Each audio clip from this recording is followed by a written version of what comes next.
So one capacity that is really critical for our soccer players is reactive strength. This physical capacity represents the body's ability to rapidly switch from an eccentric action to a concentric action. And that is a requirement of many of the movements demands that we see in the sport, such as sprinting, jumping, changing direction. So the reactive strength index is a way of assessing an individual's reactive strength ability. The reactive strength index can be calculated by dividing jump height by ground contact time.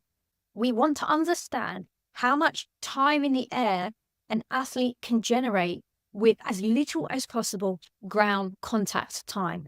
Can they quickly absorb that eccentric demand of landing from a jump and transfer that then into this concentric propulsive force that enables them to jump again? Now, there are a number of different ways that we can actually calculate RSI with our athletes. So we may use a simple drop jump off of a standardized box height, but we can also look at an incremental drop jump. Different box heights are used to see how an individual's plyometric abilities, how their RSI differs over these differing demands, because as we increase the box height, we make that a more challenging plyometric ability. I think we're also seeing more and more interest in just a simple rebound jump test. So there is no longer the need for having a box, but the individual carries out a counter movement jump followed immediately by a rebound jump.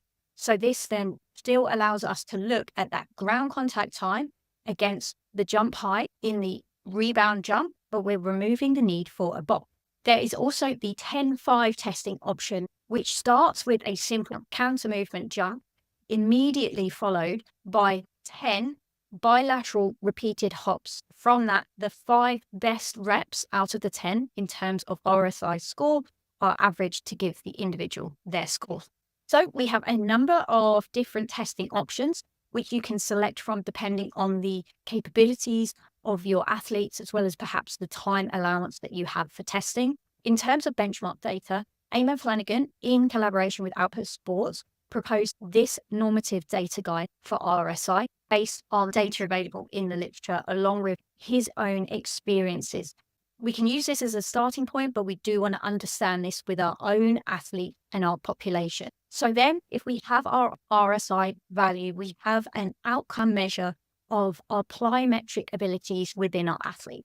And that can help guide our programming through the course of the season, particularly in those athletes who really could do with improving their fast stretch shortening cycle abilities.